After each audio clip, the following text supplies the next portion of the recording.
Good morning, everyone. Welcome back to our ESA webinar series.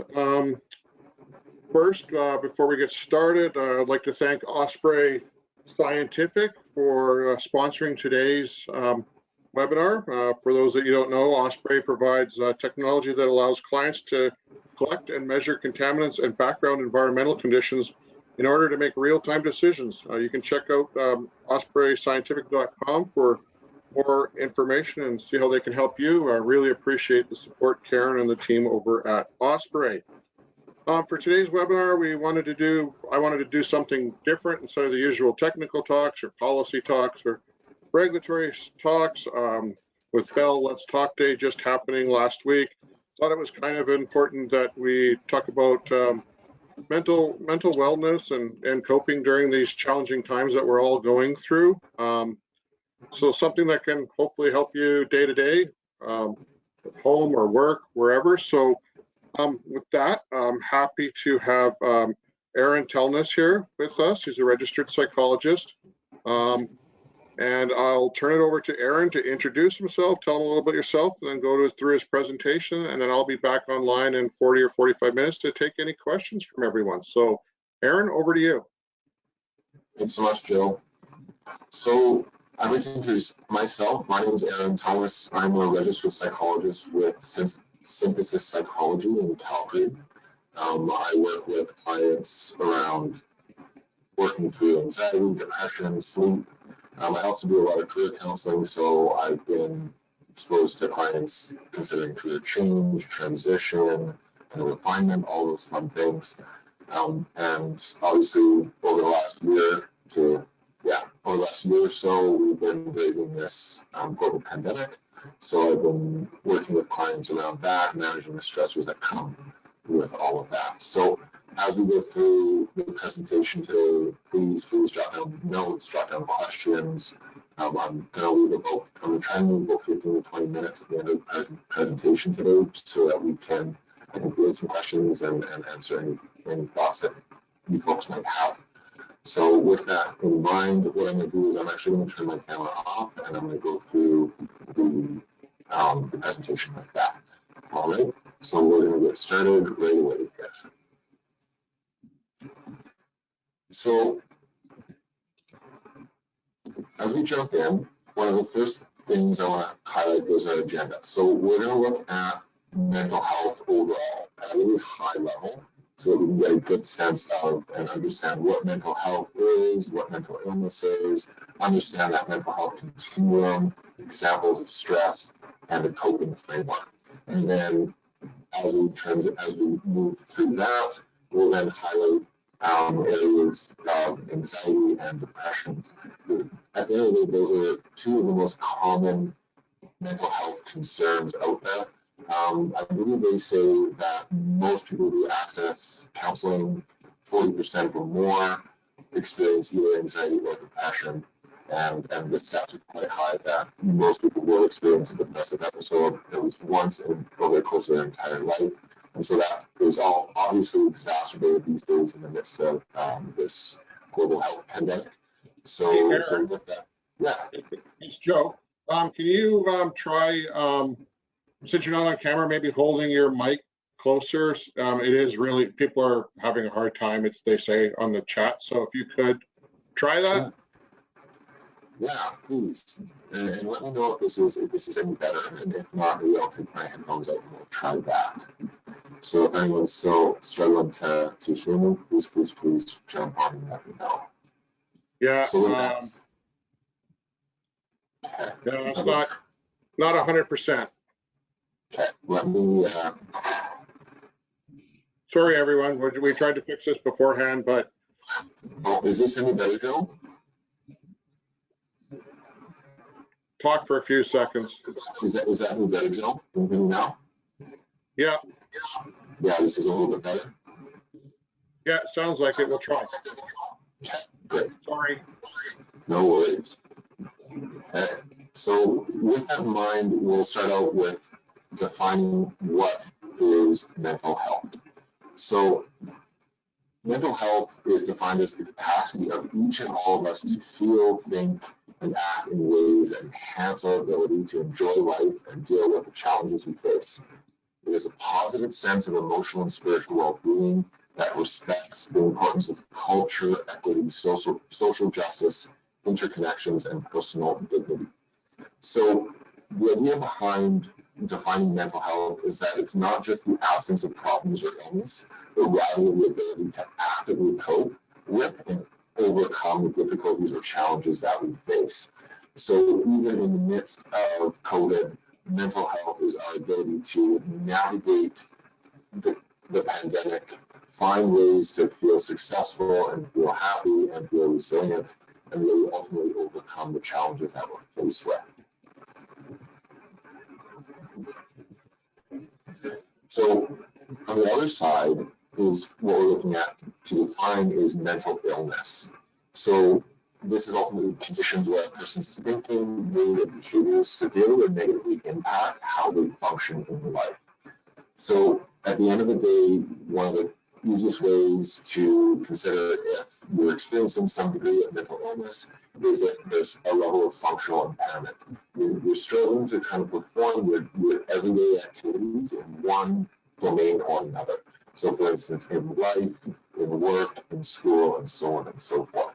So ultimately, it's normal for a person to experience emotions like sadness or feeling worried because of life stressors. However, they become mental illness if they affect daily function over an extended period of time. Hey, Aaron, sorry again. Do we have another option for sound? Sorry? We have another option for sound? It's feedback from somewhere, so I don't know if there's something going on. Okay. I'm really sorry. I don't know that I have any other options at this moment other than the headphones that I have and no headphones. So I'm going to try and plug in one more time and see if that. Try without the headphones? Yeah. Is this any better? Is that without the headphones? This is with the headphones. Okay, can you try without? Yeah, sure. Is this any better? Can you hear? How is this? I think it sounds better. Yeah. Okay. So this is without. Sorry, everyone. I don't know what's going on today. There's just a sound issue for some reason. We've tried everything, so please bear with it. Watch the slides. We'll get through it and ask your questions at the end. Awesome. Thank you, Joe. So mental illness are affected by a complex mix of social, economic, psychological, biological, and genetic factors. So they may take many forms, including mood disorders, schizophrenia, anxiety disorders, personality disorders, eating disorders, and addiction, such as substance dependence or gambling. So when we look further, right, we'll define mental health and mental illness is really dichotomous in nature. So there's either normal functioning or severe and persistent impairment. Now, this isn't totally true with how we actually experience life. So with that in mind, we want to really consider that there is actually a continuum. So with that, we look at this mental health continuum model. So what we're looking to capture is the range of human experiences. And hopefully this continuum allows us to recognize that things might not always be great without them having to be severe. So the mental health continuum really goes from healthy adaptive coping in the green through to mild and self-limiting distress or functional impairment to more severe kind of diagnosable mental illness or mental stretch. So, and what you see too is that the arrow below the statements that are healthy, reacting, injured, illness, it goes both ways. So therefore we can trend naturally backwards and forwards on that continuum, from illness to injured to reacting to healthy and so on and so forth. So when I say notice these changes that the mental health continuum model really helps to facilitate, it's actually really valuable to being able to tune into where we're at on the spectrum so that we're not forced to wait to the point where we're in the red zone to intervene. So it's really good to assess and understand those early warning signs, right? So while mental health and illness is usually referred to as an invisible illness and is not always recognized, signs do appear along the continuum. Depending on the person, this can look like changes in mood, productivity, thinking patterns, attitudes, etc. So being able to notice your own warning signs as you're moving along the continuum, especially your early warning signs, can help you stay healthy.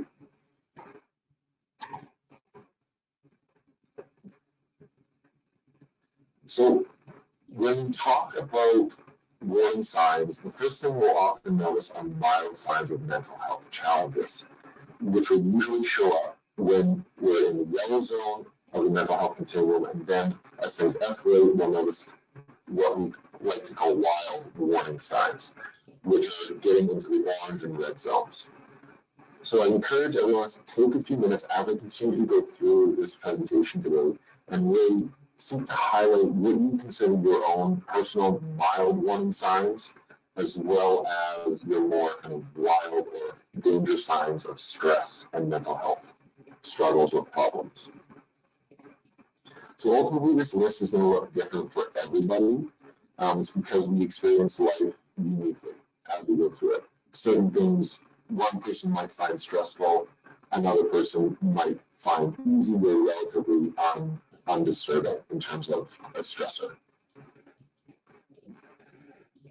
So another thing to note is that there's various stress effects that can kind of identify that we are in a stressful state or experiencing anxiety.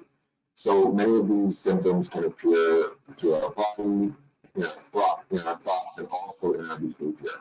So what I want you to do as well is really reflect on what are some of the stress effects that are most kind of common for you. How do they impact? How do they last? Do they evolve? Do they change as you might trend further to the right along the continuum? Or how do you know you're healthy, or how do you know you're feeling better, or that stress is effectively managed? So another thing I want to highlight is that your mental health is ultimately very, very, very important. Right? So when we look after ourselves, we're healthier, more productive, and we can look after others more effectively. Right? We enhance our ability to enjoy life and deal with the challenges we face.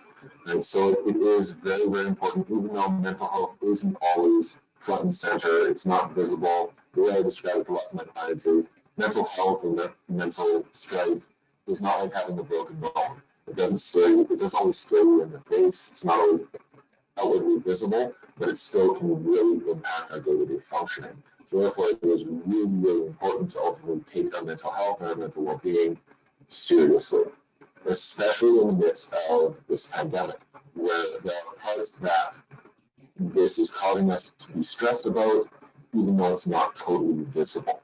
And so, yeah, if you're reading the news, you're kind of tied in and understanding, like, okay, these are the implications that COVID is having on us. However, there are other things that might not be said or might not be seen in the ways that the pandemic is actually impacting the way that you go about your day-to-day life.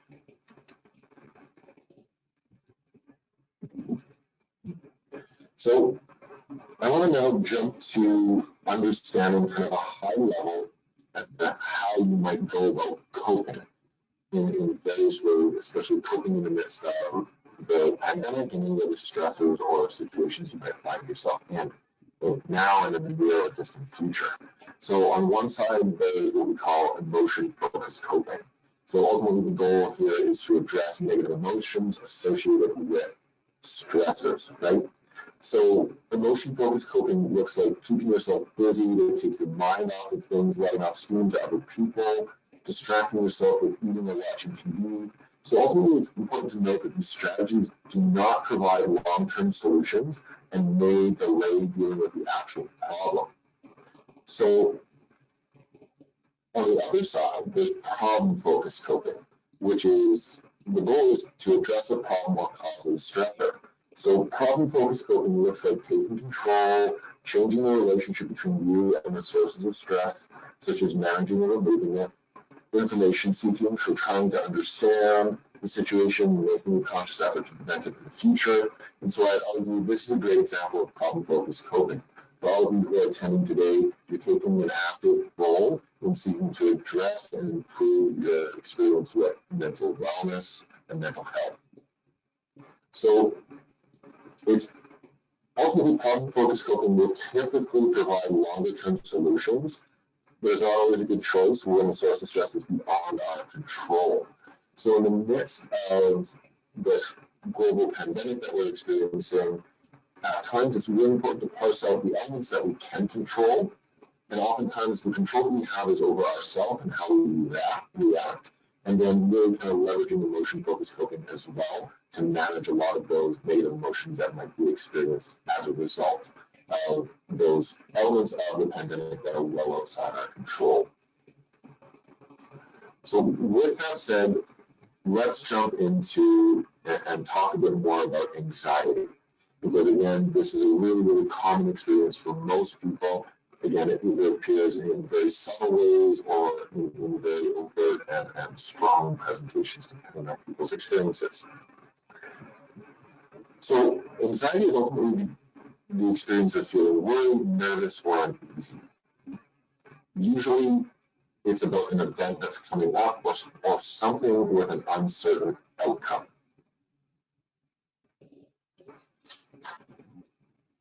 And so we also want to understand what a crisis is. So a crisis is a perception of an event or situation is extremely difficult and exceeding a person's current resources and coping mechanisms.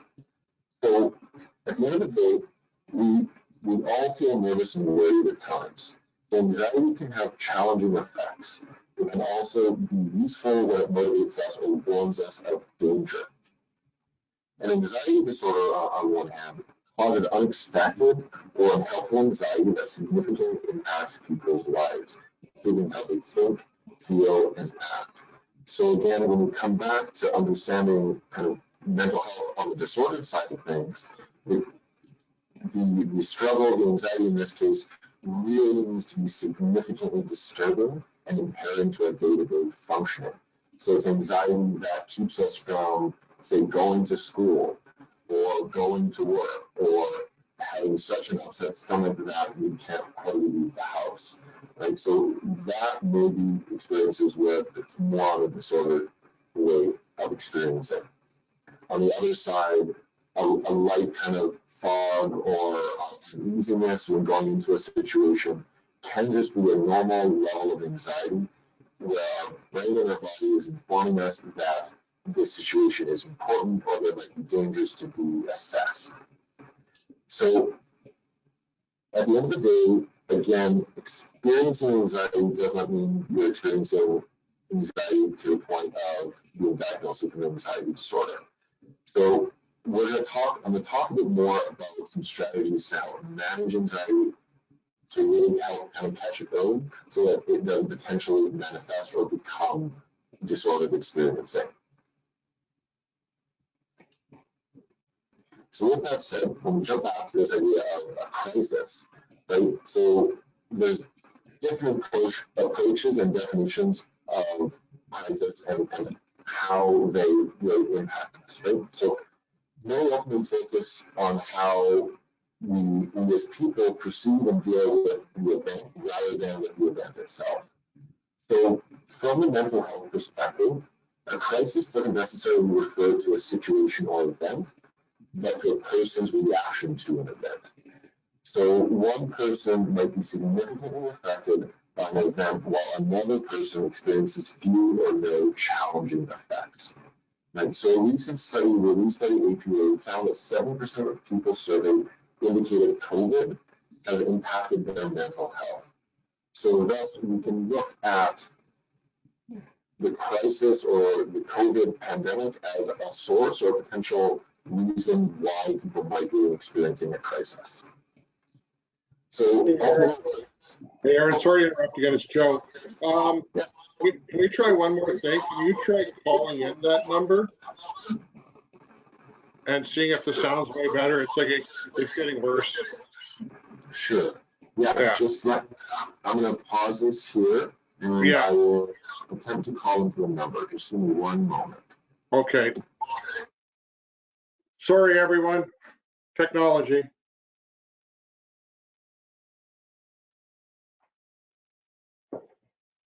Sorry about this, everyone. We'll see if that fixes it. If not, we'll struggle through, and then we'll try to run this again, maybe in a couple weeks and redo it. We'll see. So just give us a second to see if we can fix this.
Hey, Aaron, can you hear me?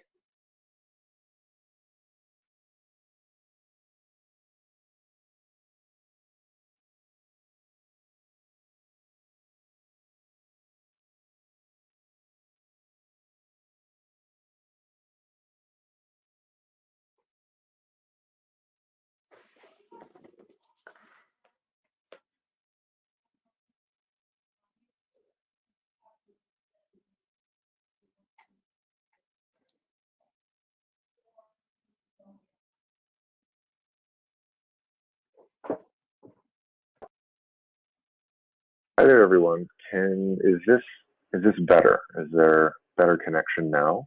A lot better. A lot better? All right, great. Sorry about that. Hey, Do you no want to worries. maybe back up a couple slides, and if we have to go a little bit longer, that would be great. I'd really appreciate that. Sure, that sounds great. All Okay, right, sorry, so everyone. Thank you for your patience. Really appreciate it. Thanks. all right, so let's start again from the point of the understanding anxiety and ultimately strategies to manage it. So ultimately, anxiety can be defined as feeling worried, nervous, or uneasy, usually about an event that's coming up or something with an uncertain outcome. So at the end of the day, we all feel nervous or worried at times. Anxiety can have challenging effects. It can also be useful, though, when it motivates us or warns us of danger. So again, anxiety isn't all bad. Anxiety has its function. However, anxiety can trend more to the illness side versus healthy coping and healthy functioning when it starts to impair our ability to navigate our day-to-day lives. So, for instance, an anxiety disorder would be classified as anxiety reaching the point of significant impairment. So ultimately, anxiety disorders, they cause unexpected or unhelpful anxiety that significantly impacts people's lives, including how they think, feel, and act. So ultimately, experiencing anxiety doesn't mean someone's experiences meet the criteria of being diagnosed with an anxiety disorder, where the number of symptoms and effects would be more significant. So ultimately, the information and strategies that I'm going to talk about can be useful to anyone, and people who are experiencing anxiety disorders would also likely benefit from using additional strategies and resources. Now, in addition to understanding anxiety, it's also important for us to understand what a crisis is, because whether we define it in either way, we can look at the COVID pandemic and as a crisis that we're experiencing. So different approaches and definitions of crisis exist. And so with the definition we see here is a perception of an event or situation as extremely difficult and exceeds the person's current resources and coping mechanisms. So many definitions focus on how people perceive and deal with the event rather than with the event itself. So ultimately, from the mental health perspective, a crisis doesn't necessarily refer to a situation or event, but to a person's reaction to an event. So one person might be significantly affected by an event such as COVID, while another person experiences few or no challenging effects. So, however, ultimately, a recent study released by the APA found that 70% of people surveyed indicated COVID has impacted their mental health. So 70% of people feel that the COVID pandemic is exceeding their resources and their current coping mechanisms. And again, I like to frame it this way, that is not unusual or unexpected. The last time something like this happened was 100 years ago. And so, again, generations even before us haven't really experienced this. So we're really lacking in terms of how we're able to manage it. So it's a lot of developing and understanding who we are and how best to manage it as we go. So ultimately, a crisis can involve obstacles, challenges, and it can also lead to a decline and potentially to opportunities for growth. So one of the really important things to recognize with a crisis is that, yes, it can be really negatively impacting, but it can also have positive outcomes, right? If you can take this as an opportunity to develop your resiliency and your coping mechanisms, then the really cool thing is you get to take those coping mechanisms and that resiliency forward long past once this pandemic we've kind of moved past it and moved through it. All right. So to understand anxiety further, we need to recognize that ultimately there are three ways that our body and mind typically react to anxiety-based situations. So the three common reactions, you might have heard of two of them. So the two that we typically hear of is fight or flight. There is a third that's really important. So this fight, flight, or freeze response is our body's natural way of responding to situations that invoke anxiety or fear. So at the end of the day, at a really kind of primitive level, anxiety is designed to help prepare us to respond and to help us protect ourselves and from danger and to stay safe, ultimately. So anxiety helps us increase our energy, our alertness, and it also helps us narrow our focus, right? So anxiety is actually a really adaptive response in many cases, and mild anxiety in response to what is going on with the COVID situation is totally, totally normal. Because again, this pandemic is creating a lot of uncertainty, a lot of rapid change. And so anxiety keeps us cautious, keeps us keeping our eyes open, keeping us engaged in the environment and in the context that we're engaged in, so that we're well prepared and able to navigate them successfully. So a way to really understand the difference between fight, flight, and freeze is to use an example I use with lots of my clients. Now, anxiety was designed, and this is how I describe it. Anxiety in a lot of ways is defined, or it was developed to help us from being eaten by a bear. And so ultimately, when faced with a bear in the woods, our body typically gives us three options based on a self-assessment. On one side, if we look at the bear and we're like, oh, I think we can win this, we choose the option to fight, because we can choose to overcome that obstacle, overcome that bear, and then gain experience and understanding that we're able to manage bears in the future. On the other side, if we look at the bear and we're like, I don't know that I can survive fighting it. However, if I run away, I likely will. So therefore, there's this avoidance approach where we flee to preserve our safety, to gain a level of certainty in that situation. And finally, if we feel that we are almost completely ill-equipped to manage that, then we do what's called freeze, or ultimately play dead and hope that the stressor or the anxiety-provoking stimulus will go away with time. So a question that I want to pose to everybody, and you can kind of reflect on it near the end of our session today, our webinar, is what is your typical approach to anxiety-provoking situations? More specifically, what is your typical approach in managing this COVID situation? Are you someone who fights it and rebels against it? Are you someone who is seeking to avoid and run away? Or are you someone who's kind of in a state of freeze or a bit of paralysis, feeling uncertain about how exactly to navigate it? All right, so with that in mind, let's talk a bit about some strategies you can use to ultimately help manage anxiety when you're faced with it. So at the end of the day, it can be really, really, really beneficial to make a list of all the things that you're doing in the day and prioritize them, especially if you feel overwhelmed.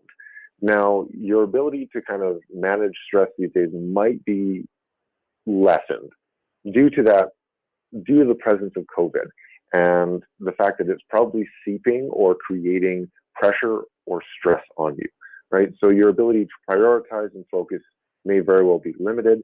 So when you look at prioritizing, keep the list short. I cannot stress this enough. I often suggest to my clients, pick 6 things to do in a day. If you're really struggling to kind of get through a to-do list, do your 6 most high priority things. And then if you have time at the end of the day and energy, continue and create another shorter list until kind of your day is over. So another thing to do is ultimately do meaningful activities and take breaks. So what this is about is it's about finding things that motivate you and promote good, positive mental states so that you can be in a positive state. Because anxiety pulls us into a negative mindset, it can be really draining that way. And so by doing meaningful, enjoyable activities, it makes it much easier to go through the day. And yes, absolutely take breaks. Again, we have probably a lot less energy these days due to the pandemic. So therefore, it's far more important to take breaks and take care of ourselves. So what I often say is, if on most good days, people can focus in earnest for about 2-hour blocks. Now, in other situations where there's stress, that time might be shorter. So again, self-assess, see kind of what you're comfortable with in terms of how much dedicated effort you can put in, but then set a meaningful break in afterwards.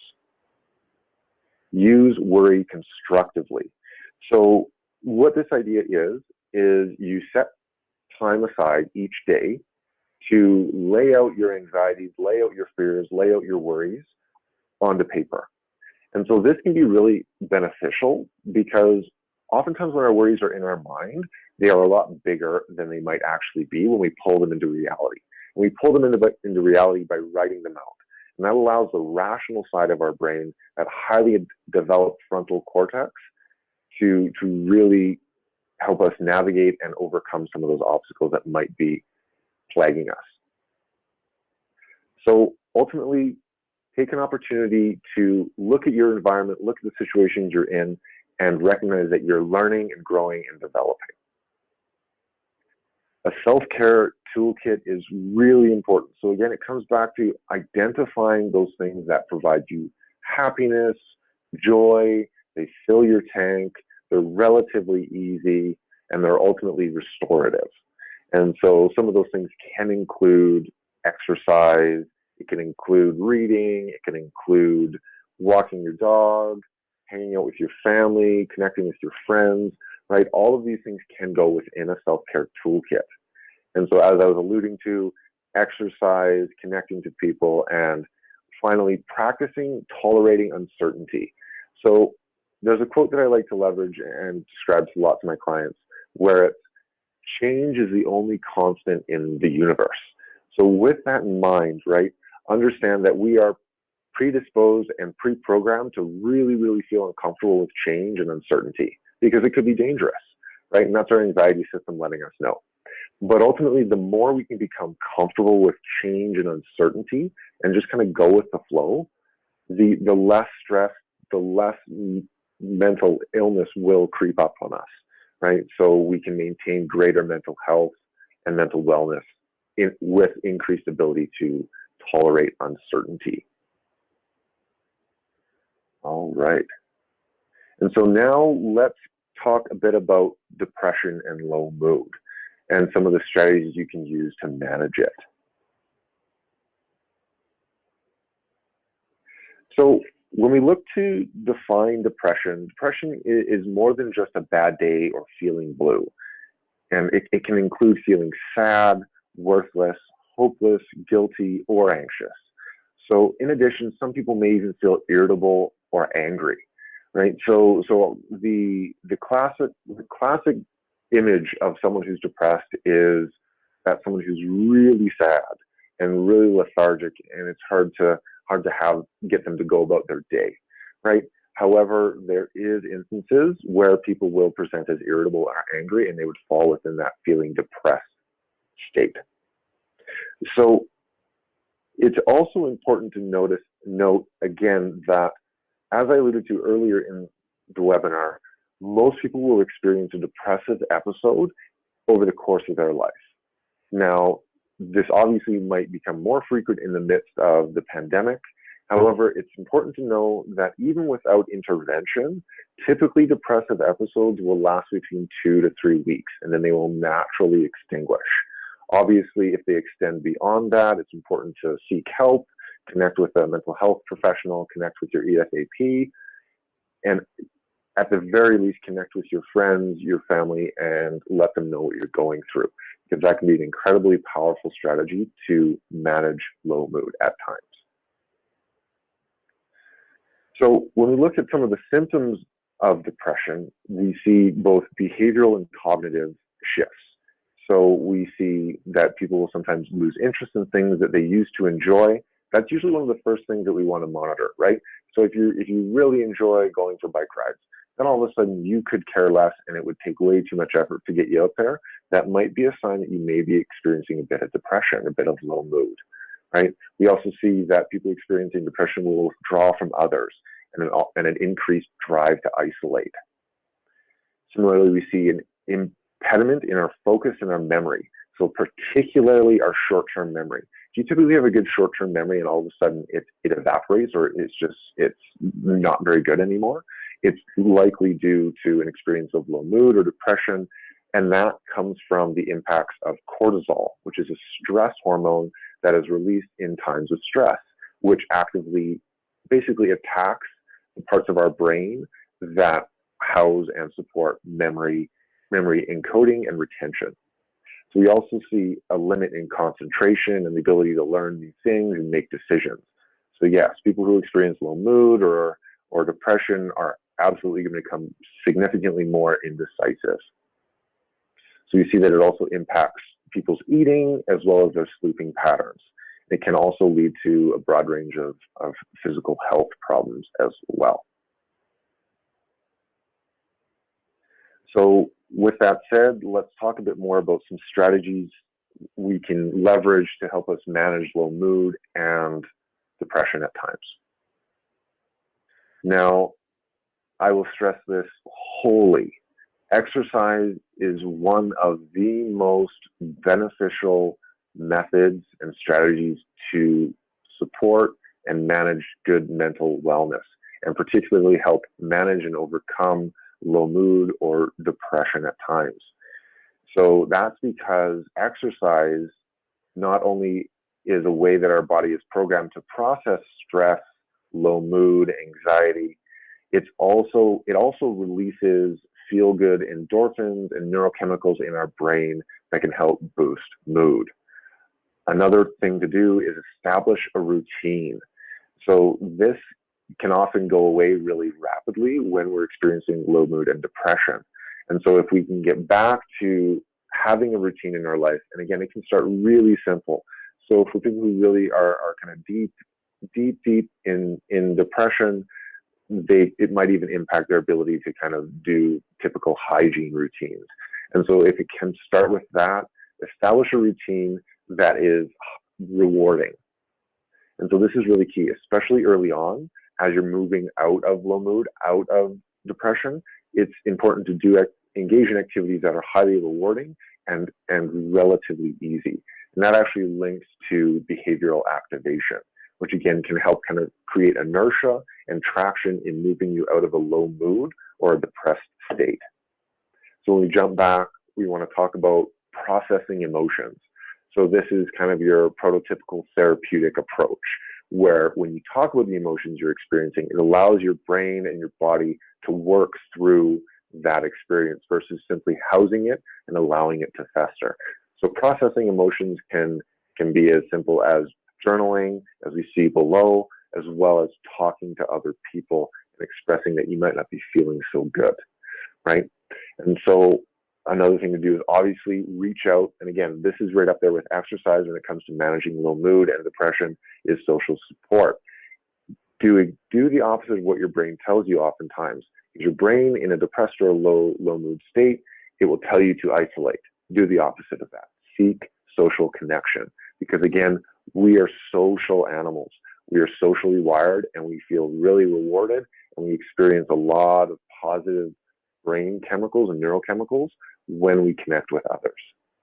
Another really simple strategy or technique to use is to practice gratitude. And this can be as simple as saying, waking up in the morning and listing 3 things that you're most grateful for in that day.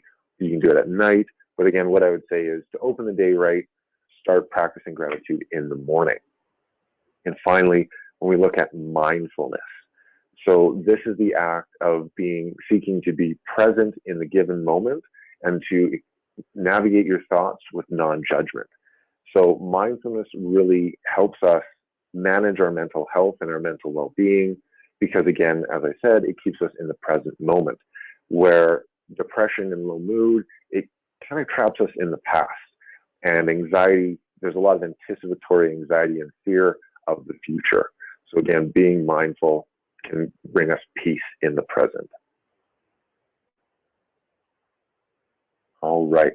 So as we near the end of the webinar today, I wanted to pose one question. What is one thing you'll start doing based on what we've talked about today? And so with that, I will open the floor to any questions that individuals might have. Thanks, Aaron. Sorry for interrupting you a couple times, but we got the audio working, so thank you so much. Thank you, everyone. No worries.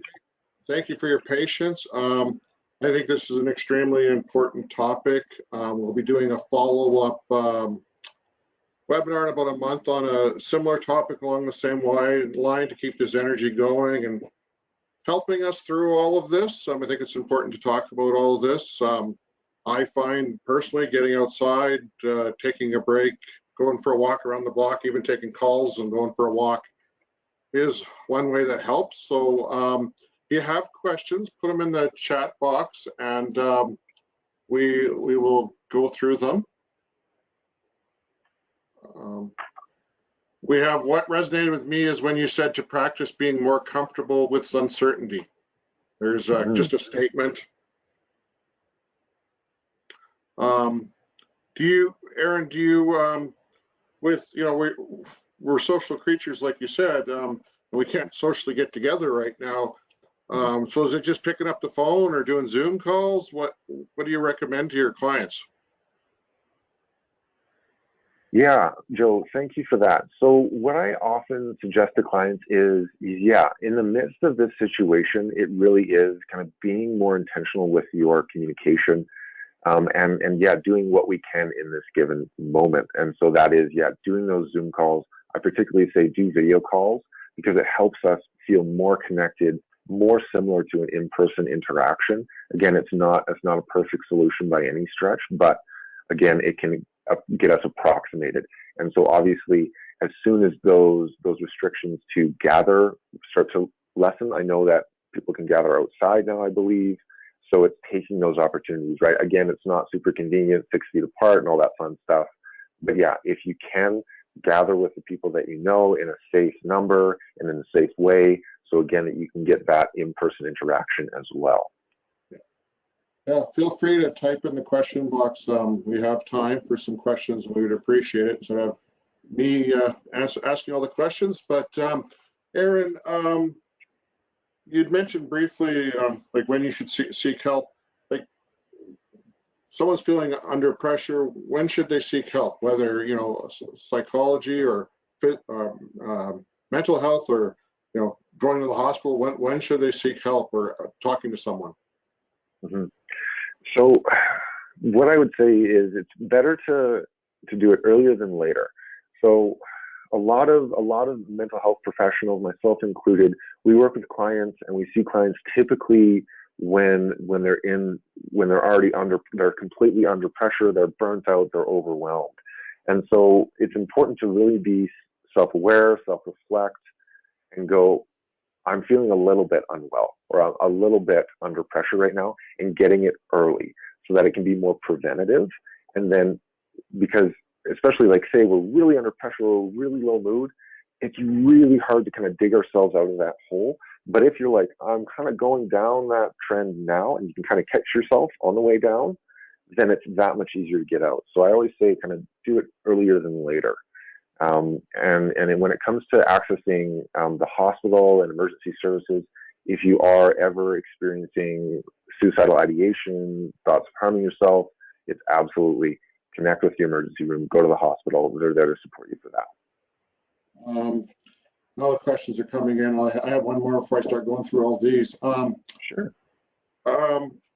If you're working with someone or even a family member, other than saying, hey, I don't think you're doing well, how would you suggest approaching someone that you think is maybe not themselves and maybe needs to talk about something other than just blurting out something stupid, which a lot of us do? Right. So the analogy I like to use is for anyone who's seen those Snickers commercials, it's you're not yourself, you haven't eaten. I would argue like that's kind of a soft-handed way of kind of going, hey, I'm concerned about you. I'm seeing changes that aren't good. Maybe do you need help from me to help you connect with somebody? How can I help you potentially? And again, it's not other people's role and responsibility to kind of carry that burden, but you can potentially offer to act almost as like a traffic cop, right? And going, hey, I can facilitate connecting you. Do you need any supports? And really, oftentimes it can just be as simple as being an ear at times as well, though. And just saying like, hey, it doesn't really seem like you're yourself. What's going on? Okay, what are some strategies to be more present? Yeah, great question. So being present can definitely be hard these days because, again, we are having so much information input from everywhere, and more often than not, it's negative, and it pulls us to the future, it pulls us to the past. So one of the things I suggest is, and again, it's as classic and as cliche of a psychologist thing to say, is deep breathing. And so deep breathing and anything that will pull you into your body and out of your brain. So what that means is if you're deep breathing, or if you're trying to feel your heart rate, watch your lungs fill, all of those things, that body presence and body awareness can really help pull you into the now, into the moment, right? And then there's interesting techniques that I like to call it the 5 senses, which is a mindfulness activity where you basically use your 5 senses. And you, for instance, you look for 5 things in your environment. You hear 4 things. You seek to feel 3 things, right? And the list goes down to 1, right? And again, if you can pull yourself into your body and out of your brain, it can make it much easier to be more present. Okay. Can Aaron provide examples of developing resilience to uncertainty? And are there things we can do to expose ourselves to uncertainty? Yeah. So Sorry, Joe, what was the first question again? I just want to make sure I get both. Developing resilience to uncertainty, and then how do we expose ourselves to uncertainty? Yeah, so the interesting thing, like developing resiliency comes with the fact that you just have to step into it, right? And again, our predisposition, our natural tendencies is to step away from things that are potentially risky or uncomfortable or frustrating. You kind of want to pull away. And so what I say in terms of developing resiliency, it's finding small things, small, like the pebbles in your shoe. Step into it, step on the pebble, right? And then you're going to be able to develop thicker skin, both physically and cognitively. So again, it's not looking at the COVID situation going, I'm stepping into this and I'm going to become okay, because a lot of that is too big. So it's maybe biting off small chunks of that COVID situation, like, okay, so how do I work around the current lockdown restrictions and the social gathering restrictions, and how do I make this work for me? Like, what does this mean? Does this mean I'm going to call my friends 3 times a week? We're going to set up, we're going to have like games nights, virtual games nights, whatever it is. Am I going to go for more walks by myself? Am I going to go walk my dog, right? Whatever it might be. And then, Joe, again, what was that second question? I want to make sure I get it. How do we expose ourselves to uncertainty? Yeah. So again, I would never suggest exposing yourself to uncertainty through the news. That is not a way that's healthy, because there's just too much of it and it's too negative and it's too often. And so what I might say is exposing, how would you, I would say just simply talking about it with somebody else, right? Talking about this situation, talking about the changing circumstances, but having a time limit on it, right? It's similar to that constructive worry, which I was describing earlier, where you give yourself 20 or 30 minutes to worry about something and then you move on. That, in essence, too, is going to help expose you and help you become more resilient, because you're not hiding away or just leaving your anxious or your low thoughts to fester. You're addressing them. You're walking into them. So I'd even argue coming to this webinar and engaging with this webinar today is a good way to help build resiliency, because you're actively approaching the problem and you're developing coping mechanisms. Okay. What is the data from the last year showing as far as primary effects of the pandemic on children?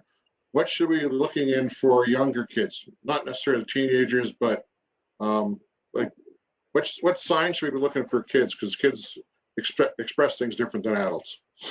Mm-hmm. Now, I can't speak to any of the data or the research, but I can speak kind of anecdotally from what I've been seeing and experiencing. And so in terms of the little kids, the great thing is that they, at the end of the day, they are highly, highly resilient. The thing that is good to monitor and to be aware of is that the social aspect is really important. So where kind of our junior high and senior high kids, they're more comfortable kind of reaching out and accessing their friends on their own. Our younger kids, they need support from mom and dad, from family, to connect and to socially engage with others. So the thing is it might go unnoticed because they're still going to school, but I know from my family who are teachers, like their socialization is still pretty limited, wearing masks all day and being limited in kind of natural day-to-day interactions. So in supporting the little ones, it's making sure they're getting out, making sure they're finding ways to socialize, whether it's, again, going out and doing it outside, socially distanced, or having those Zoom calls, having those, if people are in your bubble, right, having those connected times so that, yeah, the little ones can kind of maintain that socialization and keep themselves on track for development. Yeah, great. When someone mentions to you that they're struggling, what's the best response? So the best response is, I guess, first and foremost, to ask, do you need me to listen or do you need me to help you problem solve? Because sometimes people will either do one or two things. Oftentimes, like for instance, before I was trained, I am a problem solver. So someone presented me a problem, and I'm like, okay, here's how we solve it. And you just kind of load on the solution. That's not always what people are needing, right? And so they might just need an ear, or they might not need an ear. They might need someone to help push them, help get them there, right? And so the first thing you can do is, if someone says, I'm struggling, say, can I help you? Would it be better for me to listen right now, or do you want me to help you and we can problem solve this together? And then depending on the answer, right? If they're like, yeah, I need your help, and then you can kind of get a word from them and really don't take that on yourself.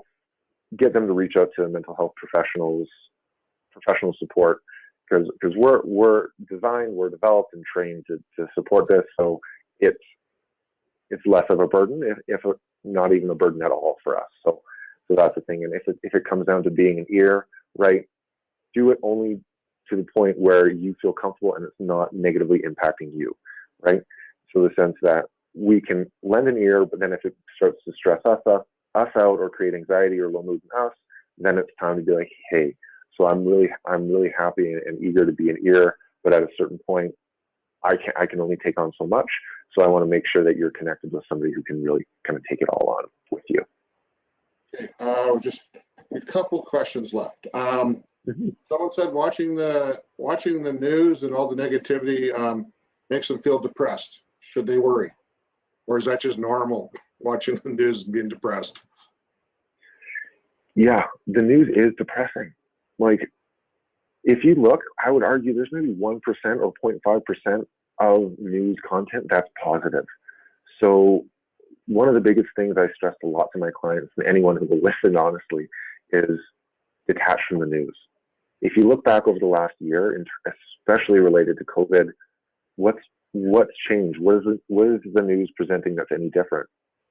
They're just presenting numbers, right? And they're not usually good, right? The only good news was the vaccines, and now that's even been spun to negative, right? And so it's wherever you can, disconnect from the news. If you feel like, oh, I'm not going to be informed, right? Small microscopic windows of news exposure in a week or in a month, right? To keep yourself updated, but again, limiting it significantly, because again, it will absolutely contribute to mental anguish. But on the same vein, I'll add, what about like Twitter and Facebook and social media? How much should you limit yourself? Yeah. I'm gonna be the old kind of grandmother here and say, yeah, that too. Social media has not really been a healthy thing for quite a long time, even before the pandemic. So in the midst of the pandemic, I think it's just exacerbating mental health issues. And so wherever you can, limit it. And I know we are plugged in and stuck to our phones a lot. And so it's going to be hard. And so that's why before you kind of go, okay, no news, no Twitter, no Facebook, no Instagram, no nothing, find an alternative activity that you can do. That's going to be rewarding. It might not be as rewarding because that's the pull of social media, is it plays on our brain structures and it's novel. And so we're constantly pulled to it. So it can be really hard to kind of pull away because we get that huge dopamine release. So finding alternative activities that are going to release dopamine, so be rewarding ultimately, before you kind of go, I'm extracting myself from all this media. Okay, then I got two left. So first one is, if you know someone is depressed or you think they're depressed, but pushes away when you try to talk to them, what can you do? Or can you do anything? That is a challenging situation. And so at the end of the day, and this comes back to the idea that counseling only works for people who want it, right? Help only works for people who want it, right? So if you're worried about somebody and you don't think that they're well, then what you can potentially do is just say, hey, I'm worried about you. I don't want to put too much pressure on you. I want you to know that I'm here for you, to support you. And I'm also here are some counselors, here are some psychologists, some mental health professionals that you could reach out to if you need to. And also, if you need help connecting with them, I'm happy to help. If you are, right? Don't just say it. Just say it, but offer support, but don't force it on them, right? Say, the option's here if you want to take it. But at the end of the day, people need to kind of, you can lead a horse to water, but you can't make him drink, kind of thing, right? So it is one of those things. It can be really sad and really, really frustrating that you're like, I want them to help. The most help you can do sometimes when they push away is to go, I'm here for you. Here are some supports. Let me know if you need help. And on a somewhat positive note, let's lead with the last question. Is there a certain amount of exercise that's beneficial, like 15 minutes of cardio, 30 minutes of anything that increases your heart rate, 5 minutes of getting out? Like, is there just something, anything, right?